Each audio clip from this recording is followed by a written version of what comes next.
After? Okay, all right. Please come to the desk and the floor is yours.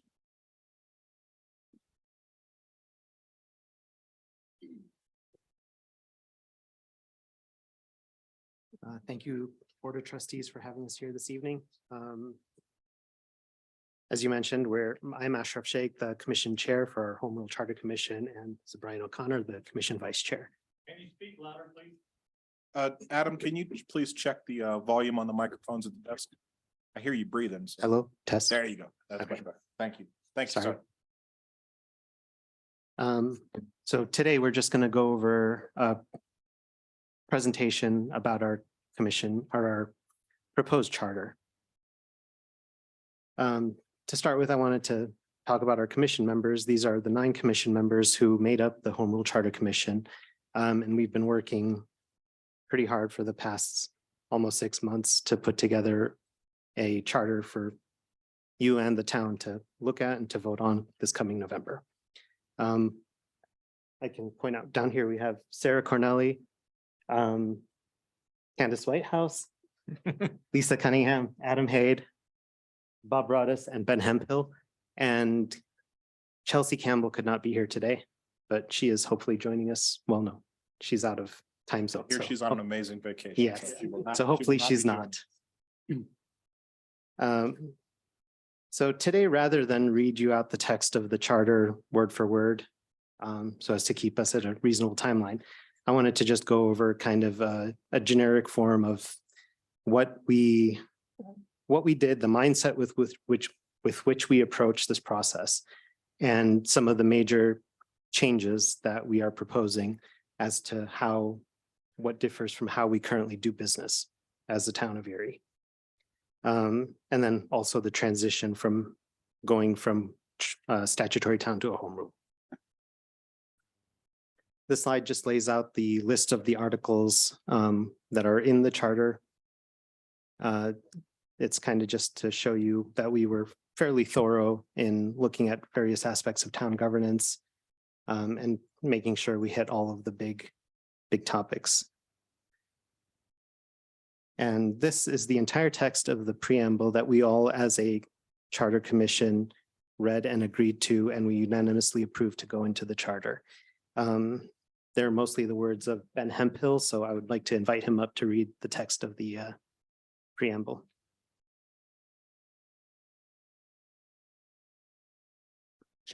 Check. Is this on? Can be. Mike at the podium, please. Mic check. Is that on? Okay. All right. Thank you. We, the people of the town of Erie, Colorado, in order to establish a more effective and responsive government, to promote the general welfare and to secure the blessings of liberty for ourselves and future generations, do ordain and establish this home rule charter. We recognize that Erie's history, character, and resources require a government that is dedicated to local control, sustainability, and the preservation of our natural environment. We affirm the rights of all residents to participate in the decisions that affect their lives, and we seek to promote transparency, accountability, and good governance at all levels.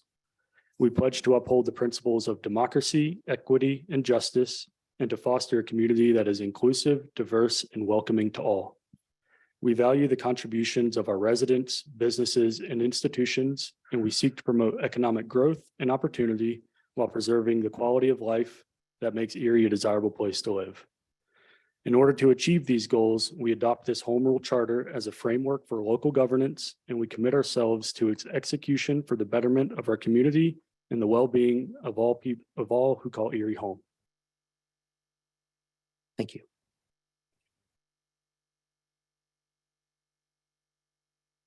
So to move into then a little bit of how we approach this process, we followed a comprehensive step-by-step process in approaching this task. Before we began, we even asked the town staff to include for us a way to solicit and receive public comment outside of cycle throughout the process. So we had a form created on the website for anyone to approach and to send public comment. We also, we didn't want to just be restricted to the single public hearing required by law. And then once we began meeting, we also started by looking at charters from around Colorado from towns and cities of different sizes and locations who had become home rule recently and as, as many years as many decades ago. This gave us an idea of what worked, what didn't, and the commonalities that we saw in a lot of charters.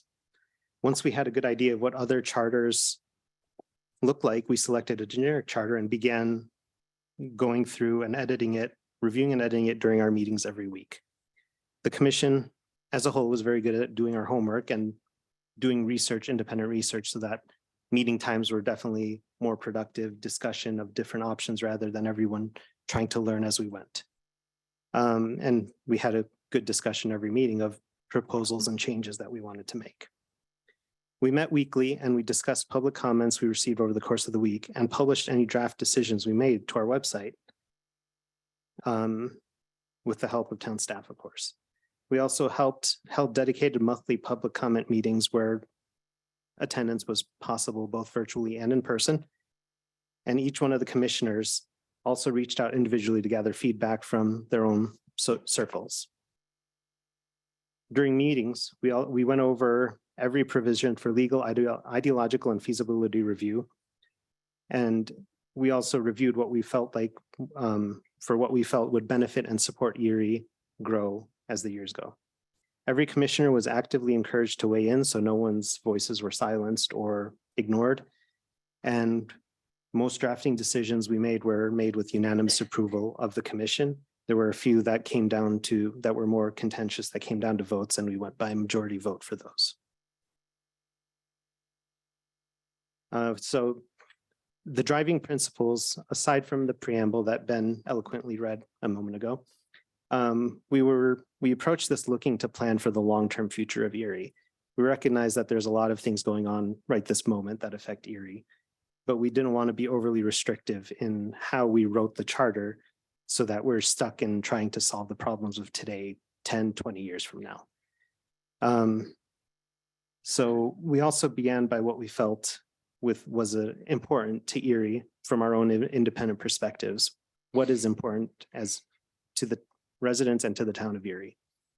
One of the main ones we came up with that coincided nicely with the trails, natural areas, and community character vote that happened at the same ballot that empowered us. We know that Erie loves and covets its open space. And so we recognized that and we planned for that. We kept that in mind as we went through this process. We focused on providing as much local control as possible and leaving as much as possible up to the residents of Erie. We wanted to provide the guidelines of governance and just kind of leave specifics up to the town elected officials. And we also wanted to make sure town elected officials acted in the best interest of the town and its residents. So moving on to the beginning of our consequential decisions. We started with town governance, and we all decided fairly unanimously to remain the town of Erie rather than the city of Erie. And we'll continue on with a council manager form of government. That's pretty similar to what we have now, where a council does the big picture and the city manager, town manager will administer the day-to-day operations and town staff. We are planning to have 3 districts, 6 council members and the mayor making up the town council, everyone with 4-year terms. And the town will have 3 districts divided as evenly and as fairly as possible, each with 2 council members, and each council member from each district serving staggered terms, so that every 2 years, every one of our regular elections, every resident of Erie will be able to vote for a town representative. And the mayor will be elected at large, which means by the entire town. And the elections will be held in November of even numbered years to maximize voter turnout. This was one of the big contentious decisions, especially with aligning with the national federal elections, how partisan rhetoric kind of takes front stage and all of that. But what it came down to at the base of it was we wanted to make sure we had as many people's voices heard. And going back and looking at Erie's historical voter turnout, we're talking about over 70% turnout for our November of even numbered year elections, whereas we've had, low 30s for some of our April normal municipal elections. So in order to make sure as many people, to make sure our town council was as representative of as much of Erie as possible, we decided to move this to November of even numbered years. And we hope that that allows most people to have their voices heard and represented on the council. And it also allows us to save money by coordinating elections with county and state elections, and that's just by virtue of moving to November. And as I mentioned previously, one of the other big consequential decisions we made was around open space. So this past November, the TNAC vote passed with 78% of the town voting to extend a tax for the purpose of protecting and acquiring open space. You can see by this little chart that it's only gotten more important to the town percentage-wise as time has gone on. From the initial approval in 2004 of 70% voting to approve, 2012 up to 74%, and 2022 up to 78%. So in order to kind of listen to the voice of Erie, which is so rarely this clear, we've established the Open Space and Trails Advisory Board, which is OSTAB. It currently exists and it cannot be abolished by the council now. It's going to be required to be in place as a town board moving forward. We've also required that the town council maintain a fund for the purposes of acquiring, maintaining, and expanding our open space.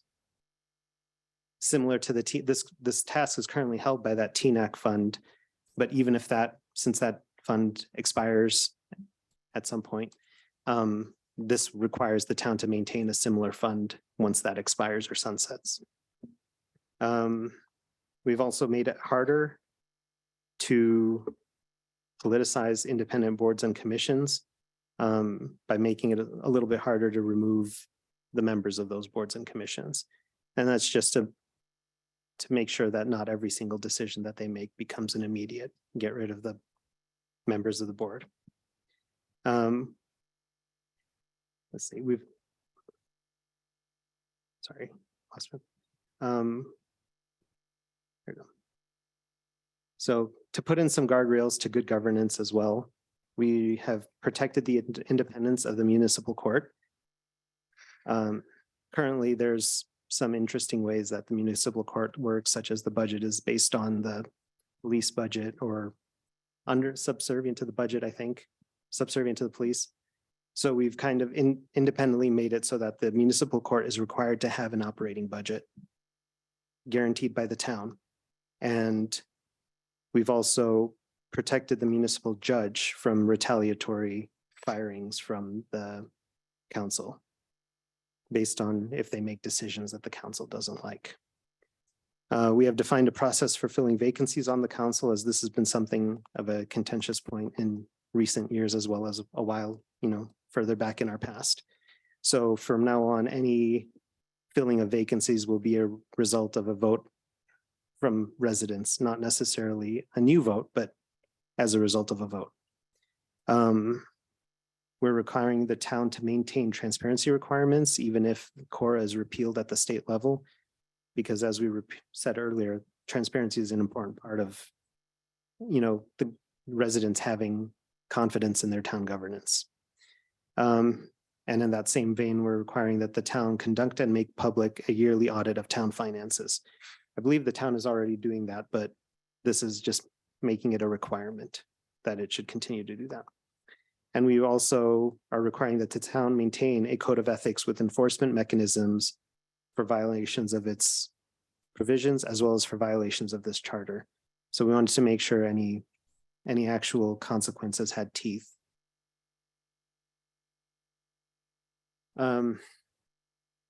Continuing along on guardrails, the big one that we decided to keep on was that even if Tabor is repealed at the state level, the town will still require a new vote of residents to increase or levy additional taxes. Currently, we heard a lot going into this process about how home rule would be used to create new taxes that would, harm all of us. And while Tabor prevents that from happening even at our town level, even under home rule, we wanted to make sure that even if Tabor goes away, that still cannot happen. And I wanted to emphasize that the charter does not in its provisions include any new taxes. So we're also requiring that the town government maintain ordinances or we want the town to maintain ordinances in increasing the requirements around campaign finance reporting. There's a couple of bills already working through the state legislature that might help in this regard. But if those don't make it through, then the town will be required to keep additional, increase the requirements around campaign finance reporting to increase our transparency. And we've also made it, sorry, I guess I was reading off of my other notes, but yeah, this is the part where protecting the independent boards and commissions, protecting them from political pressure, just from making decisions that the town that the council doesn't like. And we have term limits for the elected officials with 2 consecutive terms in the same office being the limit. And finally, we've required the council to maintain strict review criteria around Title 32 special districts. There's a lot of issues going around statewide, around metro districts in particular. And this will require the town to make sure that any special districts coming before the council in the future would have to have provisions that take into account the representation of the residents who will live in those districts, since that seems to be one of the largest points of friction around these districts. All right, moving on to local control. We wanted to make sure that the town has all the rights of local control afforded to it by the state of Colorado Constitution.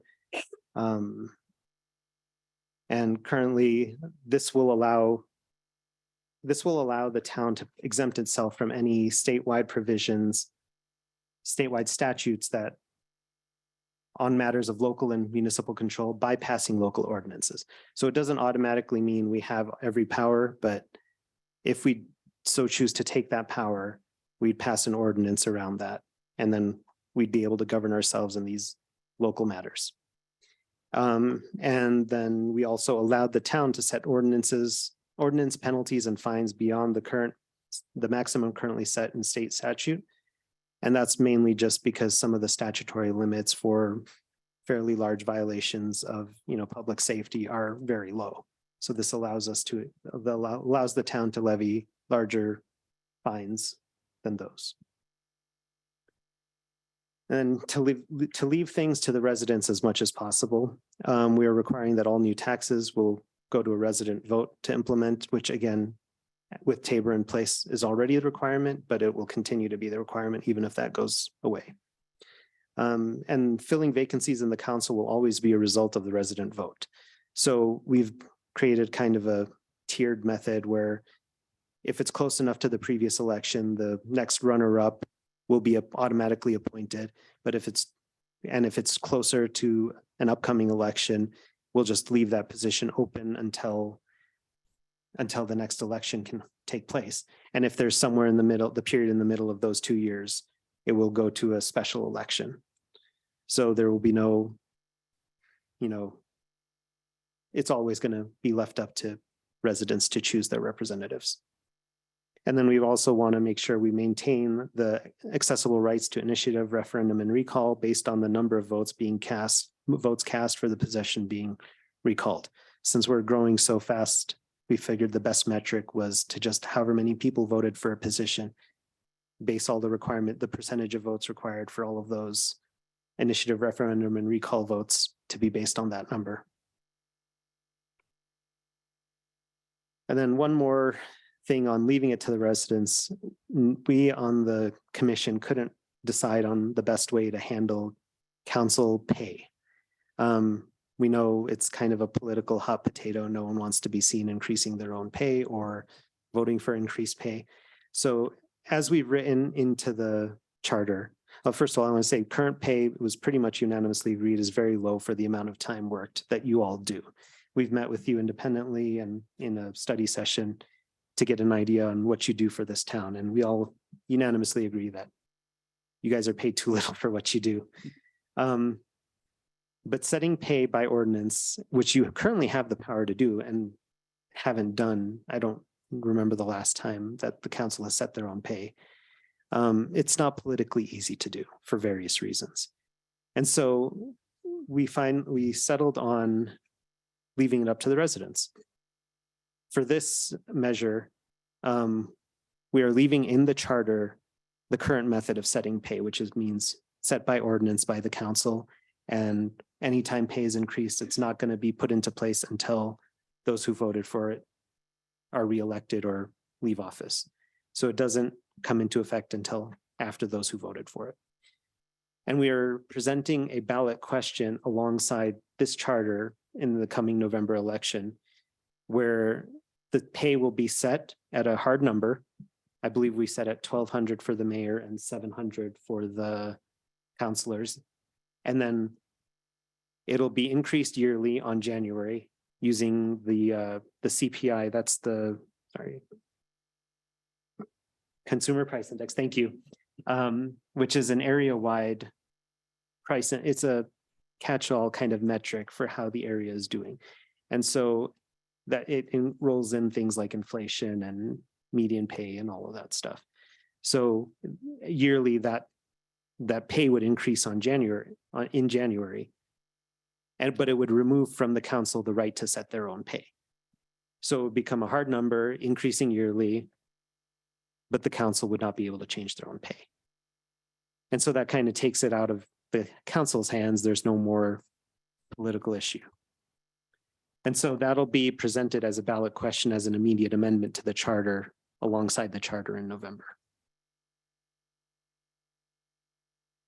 So to assist in kind of moving us from statutory Erie to home rule Erie, we also wrote a transition section.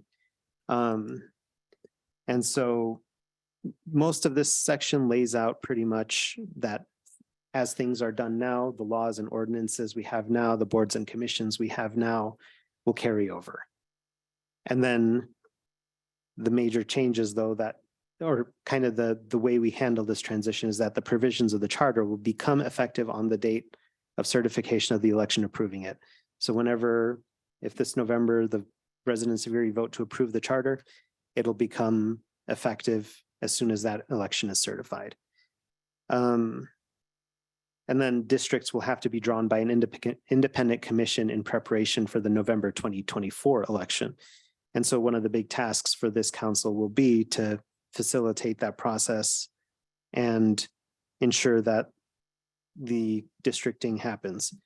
And based on how we've written it in the charter, the districting will have to be conducted by an independent third party to avoid any conflicts. And we've also done our best to ensure that the process is not political, not politicized, and free from gerrymandering. And this means that in 1 year after the passage of this charter, the town will elect an entirely new council in November 2024. And so that was another one of the big decisions we had a lot of kind of back and forth on, as far as how do we handle the transition for the currently sitting council members, because we're moving from April to November cycles. So the current trustees, we have 5 of you whose terms would have been up in this coming April, correct? Or sorry, next April. And so rather than try to perform a special election immediately, we've decided that the terms for the 5 who'd be expiring in April will be extended till November until we can have a new election at our new regular election time. And then the 2 whose terms would have gone till 2026 will be cut short. There were major trade-offs and discussions around both of these. But the options as we saw them, we kind of weighed their pros and cons, and we felt like that was the better process as a whole. So in terms of the options we looked at, we had one option where we would continue those 2 council members until the 2026 election and they would remain seated and they would either be assigned to a district or would serve at large. And that would help in that it would allow us to maintain some incumbent trustees, now council members, to help that transition. So it wouldn't be an entirely brand new council just learning the ropes for the first time. But the cons to that would have been kind of a complicated and extended transition period that would move into 2026, because it would require us to have a kind of special, not a special election, but a unique election for one time only, where we would only elect one council member each, and then potentially one at-large council member if the two existing ones were assigned at large, or if we would just have a one-off for a 2-year term or something. So we felt that complexity in the election would be a large negative for residents of the town. And the other option we looked at was just ending everyone's terms and moving to a clean break into Home Rule Erie. And we understand that that's not fair to 2 of the representatives who were duly elected at our last election. But it made it so that our transition to Home Rule was quick and easy, single cycle, we're done, we are now Home Rule, and we can move on to governing in our steady state. And the cons to that would have been that if none of the currently sitting council trustees run for re-election or are re-elected, we may end up with an entirely new council, which would require some extended onboarding period. But we felt like that's happened even in our regular elections before, where we've had a completely new council. And at most, we've heard an onboarding can go, several months, 6 to 8 months. And so it was worth that short-term risk to make sure we have that clean break and a quick and simple transition to Home Rule. And so ultimately, I think it was a 5-4 vote by the council, we chose option 2 to do the clean break. And that is the end of our decision, our major transition and decisions. I wanted to acknowledge the help we got from all of town staff, especially Amy Tietzel. We wouldn't have been as organized as we were without her help. Malcolm Fleming, the town administrator, who attended almost every meeting as well for where we discussed all of this. Debbie Stamp, our town clerk, also helping us with many of our questions around holding elections and her role here in town as well. Gabby Ray behind the scenes, always helping us with our community engagement and communications.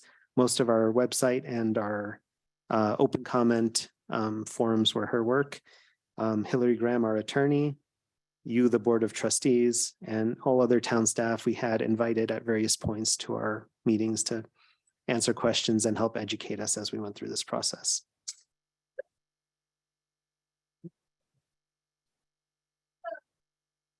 Well done. We very much appreciate the sacrifice that you guys have committed to pulling this charter together. When you guys chose to meet weekly for this entire cycle, I thought, oh man, are they going to make it? That's a long time, and they're long meetings, but you guys made it through and provided an excellent product. I'm going to do public comment now, and then we'll do board member questions and discussion, and we'll go from there. So if you would like to comment, I don't know if we had a sheet back there, but if we didn't, there is a sheet. There's not. Okay. So I'll acknowledge you. You'll come to the podium. Please state your name for the record. We'll capture that for the minutes, and each person will have 3 minutes. So I'm going to read this script again. Bear with me. It is now time for the public comment portion of this topic. Please remember, public comment is not an interactive question and answer forum, but rather a time for you to state your comments on this issue. Public comment provides an opportunity to discuss this issue only at this time. If you're joining virtually or would like to speak, please use the raise hand feature on the webinar control panel. If you're using a telephone, press *9. You'll be called upon and asked for you to state your full name and address for the record. Public comment is limited to 3 minutes per person. We'll give you a 20-second warning when your 3 minutes are almost up. You'll also see it on the podium. At the 3-minute mark, I'll ask you to wrap up your final sentence, mute your microphone, and you may resume watching the meeting or end your participation at that time. Please, I forget your name, I apologize, but Thank you, by the way, for trying to let me make a comment before. Appreciate that. Absolutely. Yeah, my name is Dory Erickson, and I reside here in Erie Commons, and I really appreciate the opportunity to speak. And I do want to say that there's much about this home rule charter that I do like and appreciate, and I really appreciate all the time that you folks put into it. It's really quite amazing. Every week is amazing. I did make a couple of comments during the open comment sessions or during the open comment opportunities. None of them were actually taken into consideration when the final charter was made. So I wanted to bring up a couple of those concerns I had. One of them was related to section 406 and 604, that the charter states that certain critical decisions like the declaration of an emergency and acting certain new ordinances and setting the penalties and fines and punishments for breaking ordinance and such can be made with a 2/3 or majority vote of the board. You know, I hate to state the obvious, but it is that many decisions the board makes are based on, or they break on a political ideology. And not all board members or citizens share that same ideology. As it stands now, a 2/3 majority vote would always go in favor of only one political ideology, disenfranchising at least half the citizens of Erie. However, if the vote was required to be unanimous in the most critical matters, and of course not all matters, but the most critical matters, it could only pass if the matter being decided was apolitical, understood by all board members to be in the best interest of the entire town and not one attempting to implement partisan ideologies. So I do oppose the 2/3 majority vote for those critical and emergency decisions and do recommend a unanimous vote instead for those. 4.06 again, the charter gives the right to the board to declare an emergency, like I said, with a 2/3 vote, and then the right of whoever the mayor may be to make whatever related executive orders he or she decides on at their sole discretion. You know, I'd like to go on record as saying that I strongly oppose this. I believe it puts too much power in the hands of one person. And the last few years have shown us that those powers can be so easily abused by our government.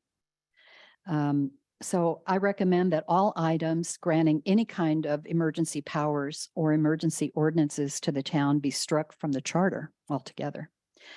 And last, 104-3, I believe the charter needs to include a safeguard for citizens who are under threat of having their homes confiscated by the town for the non-partial or late payment of taxes or special assessments. Right now, the charter just says that the town has the right to acquire those homes and sell them at their discretion, but there are no parameters set for how that might happen. For example, if the home is confiscated for a specific non-payment amount and then sold, the town should only have the right to keep the amount of the taxes or special assessment fees owed, plus a small administrative fee to cover the costs incurred by the town for the sale itself. All the other proceeds after any mortgage is repaid should be returned to the homeowner. To do otherwise is sort of theft, and it's been happening in cities and towns across the USA. People are having their homes taken for minimal tax non-payment and then having all of their principal and equity taken from them at the time. So I really oppose this item unless limits to what the town can claim over and above any amount owed are clearly specified in the charter and are reasonable. I think this would be a good thing to add to the charter, although I realize it's set now.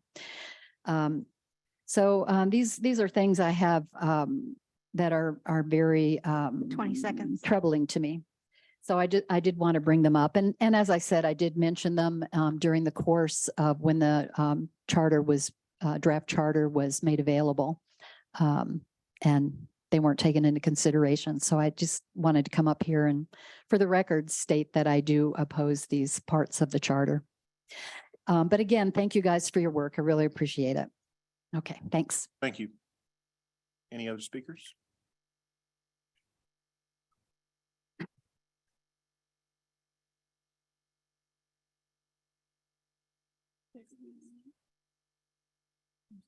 Okay, no others?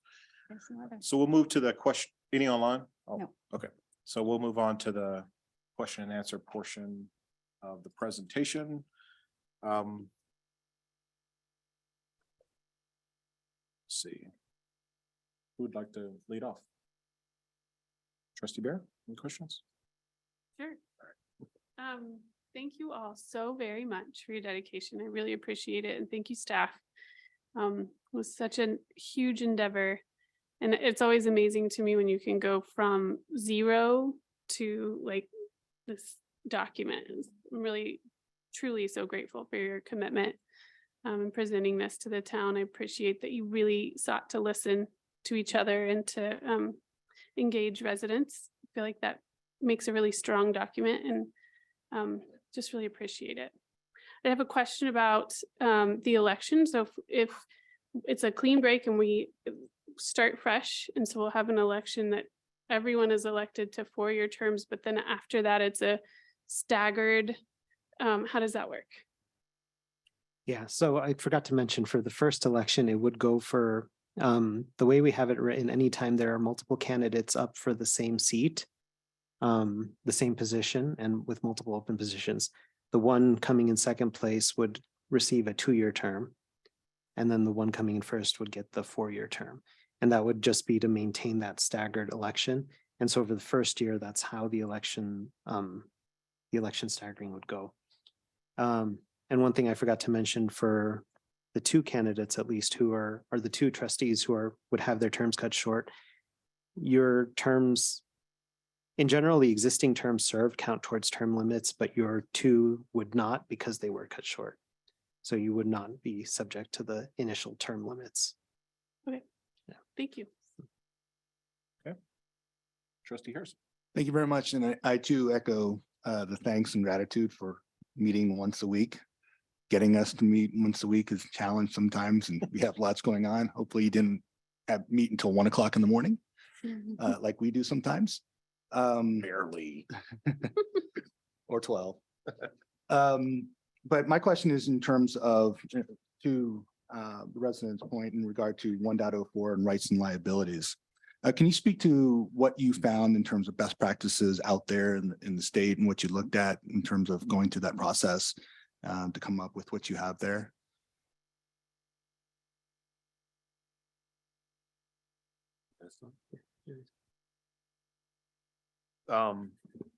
Is it consistent with what we've seen that what statutorily is already It is there? consistent. as It's well as consistent what's with what we have others? found. Okay, it's consistent. It is.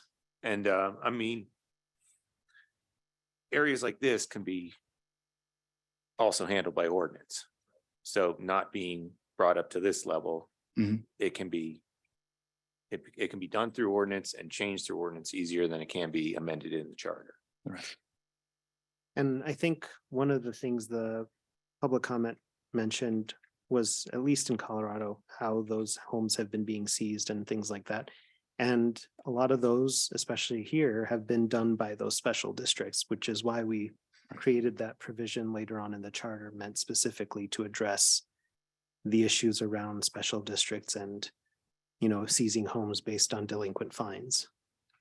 Can you just go into a little bit more detail? Because I think that the town would like to, or the residents would love to hear more about that piece of it, because they think it's town government and not metro districts, which Yeah. are private entity. So going into this process, we learned a lot more about like the specifics of how these governments, like town governments, are formed, and how special districts, which are basically small hyperlocal forms of government. Right. And the idea behind them is that you'd have like of government that's only of the residents who live there, and that they can control their own budget for various reasons to make sure their neighborhood remains maintained, things like that. The thing is, a lot of times those special districts are formed before any residents actually live there. And as such, the only people who have any power are the people who will be developing on that land. And so we wanted to make sure that for any future, we can't unfortunately impact any of these agreements that have already been signed and these governments that have already been Right. incorporated. But for any future special districts coming before the town, we've written a provision that gives the council ammo in levying requirements on how those governments are formed, those special districts, and what they require as far as representation of residents who will be affected and impacted by that government.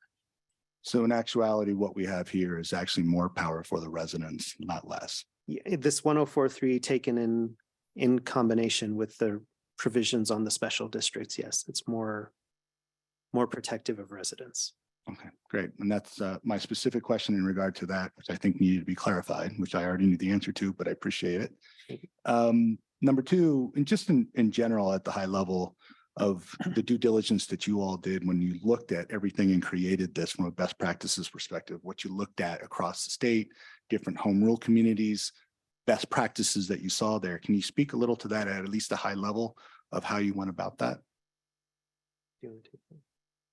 Sure. So I can't tell you how many charters I went over, and I'm sure all of the commissioners went over line by line in section by section to see what was being drafted here. Was it in line with that? Was it more protective than others were being? And there's sections of this charter that are more protective than other charters are. Some of them are a lot shorter, a lot more general, giving more power to the council. And we took past experiences that we've, as residents, have dealt with and seen happen, and wrote that into this charter, drafted it into this charter. But the core of this charter is it's in line with others around the state. Okay. That's good. And then last question I have is in regard to the emergency order and so forth that became so politicized in the last couple of years. Because I was on the board when that happened and took seat when COVID did hit. And I'd like to say just on behalf of that we did not take it in a political light. We took it as saving the lives of the residents in the town. And I will stand by that 100%. And when you look at the rate of the people in this town who died from COVID, I'm sure that's probably very low as compared to other environments in other towns and cities. And so we took that into account. We tried to figure out what we can do to try to balance it out. But in regard to here on the emergency side, can you speak to what your goals and objectives were in terms of how you drafted this out and what you were trying to achieve with doing it this way? This again is one of those that was pretty much like lifted from most other charters. So the ability to have emergency powers is pretty much a requirement for like when you have a serious emergency. But we wanted to make sure we shared some of the concerns of the public comment of we didn't want to give the mayor just unilateral power to do whatever. And so if you look at that actually 406(2), there's a line in there that actually says it's only such action taken by the mayor shall only be effective until it is safe and reasonable for the town council to convene to ratify. And so with the way we have virtual, we can hold virtual meetings now. The ability to, for the council to convene and ratify any action by the mayor can happen within a week. And so the mayor can't do whatever they want and just have it sit there for months and months and just affect the rest of the town.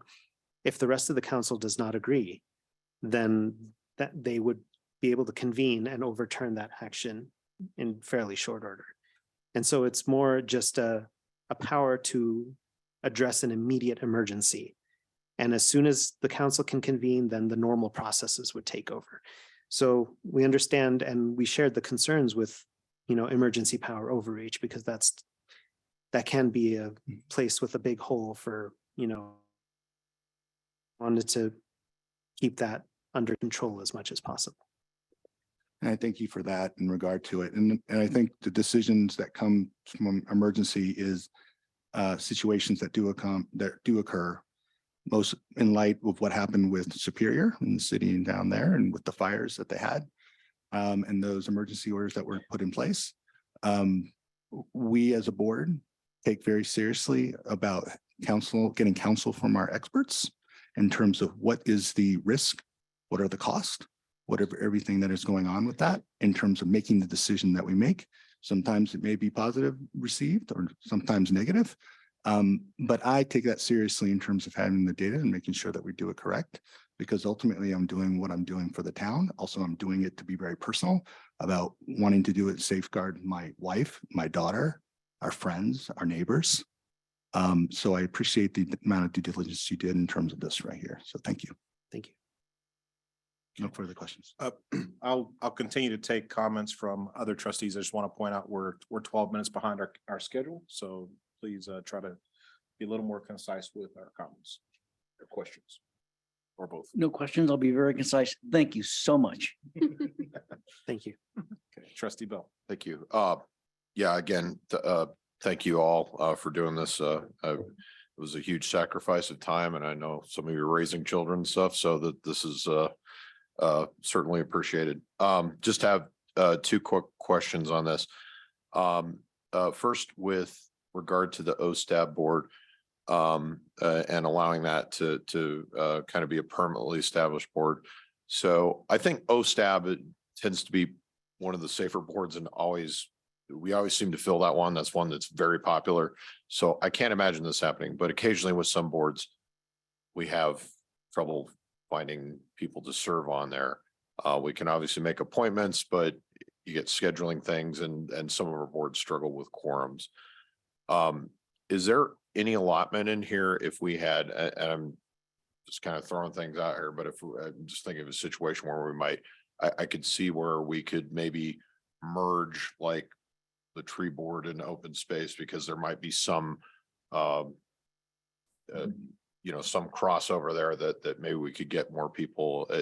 Is there any maybe provisions for that in here, that as long as we're not, we still term it under open trails and space, that would be acceptable? As our tree board. Going after the So, tree yeah. board. Everybody we're wants gonna to keep be. that. The answer is no. Yeah. Sorry. She stole the thunder. What was that, Kendra? Sorry. The answer is no. Nothing to preclude us from doing that? Okay, all right, thank you. No, we really can't do that the way it's Oh, no, written. we can't. Okay, yeah, all right, thank you. Yeah. Sorry. Yeah. Okay, there you go. As I said, that was just a hypothetical. I don't expect it to be a problem, but and then the other question I had, and this I know been asked for a couple residents. So in regards to Article 13 in town finances, and I think in general, the charter is really just kind of establishing the structural order of things. So you talk about the budget process and when the budget's reviewed and things like that, but nothing specific to the budget. And essentially, correct me if I'm wrong, but the town council, mayor, and city manager would control any growth in staff and or monetary increases to staff and things of that nature. Correct? Correct. Okay. All right. Thank you. That's all I had. Again, thank you. What was that again? I'm sorry. Essentially in Article 13, which discusses all the town financial issues, it's really just a structural organization of how things are laid out, how the budget process is, some of the other financial obligations we have, and the specifics to say, if we increase town staff or increase the size of the budget or increase a budgetary item, those are items that are subject to the future council, mayor, and Okay. yeah, city manager. Did you So- say wages are in their power too? 'Cause I think that's What- set by the city, I think. So, I'm not talking about like council wages, but is that stuff? Yeah, Okay, that's the increase. Like it's done today. Yes. okay, okay, yep, thank you. Thank you. Trustee Salish. So Since December, as a resident in a non-official capacity, I have spent the past 20 weeks, plus tonight evidently, with you guys. Sitting in that room, watching exactly what you guys were doing, hearing the communication, the discussion. I think there's something like 46 pages in here. If I do my math, we're about 46 hours that you guys put into in public meetings, meaning every single page had an hour of time spent on it, on average. Each individual here has the residents owe a debt of gratitude to each and every one of you. Sarah, Candace, Lisa, Adam, Ben, Bob, Ashraf. We have Lisa also available. I hope she's well where she is. Chelsea. Chelsea, sorry, my apologies. It's okay. No, Brian as well, sorry. Yes, I know. Always am. yes, couldn't forget Brian, of course. The way that you went through every single item was amazing, truly amazing. It was truly democracy at its finest. You guys were building a new government for this town. You guys were looking at what the other communities did, how they did it, seeing what fit us and what would be useful for the future. I know that you guys had a lot of less is more conversations. In terms of what you guys have, there is a lot of good. But of course, individuals are going to poke holes in everything. The individual who stood up earlier, those weren't any of the two items that I thought were an issue, concern on my end. They are available via statutes. But of course, you're going to have individuals that are going to deem if this is best for them and them as a resident of this town. So you have 196 days before we find out if you guys are completely done or if you guys have to regroup for another 180 days. So keep those seats warm, but truly thank you for everything that all of you did. Every resident in this town owes you a debt of gratitude. So thank you. Thank you. Thank you. Thank you. All right. I appreciate the work you've done. I said that earlier. The charter is very well written. As you mentioned before, there are charters all across the state and actually across the country that actually can be drawn upon for best lessons learned. And I certainly witnessed you guys. I would watch you on YouTube. I didn't actually go to the meetings, but I would see you guys really digging into the feedback that you're getting from the public and also the cause and effect of what you guys were having to make decisions on. And it was very well thought out. So I'm very proud of the product that you guys have been able to put together. And I'm hoping that as it goes to our voters, that they feel the same way. So thank you again for the time you spent here tonight and the time that you spent in the many weeks up to this. And as a token of our gratitude, we have something for you. So we wanted to.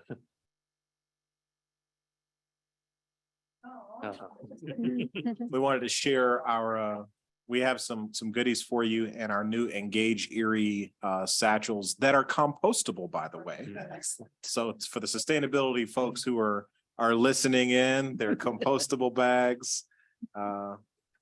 And I'll also save you 10 cents at King Super. So The gift that. Those are also going to be at the Arbor Day Earth Day event this Saturday. this Saturday, Arbor Day, Earth Day, Earth Day. we will be there, you will be there, and we're looking forward to everyone watching being there too. So What, April 29th, Arbor Day, Earth Day?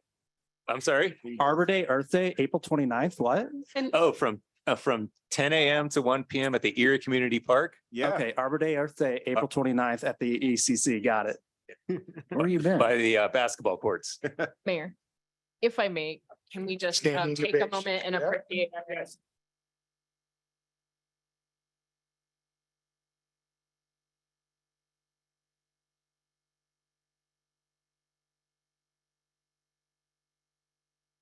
So very much. All right, Mayor, do we do any votes or is it just, it's provided to us? that was just an update. So we, Don't have to So move, they were- approve the resolution? no, No? it's their resolution. They, Oh. they were elected and that's their resolution. That's that is the charter that's gonna Right. eventually be placed on the ballot. So That is correct. Thank you for Thank you. what you've Thank done. you. Thank you. Thank They you. want to go. Get to get out pretty early here. So good Okay, for you. next item. We are running a little behind.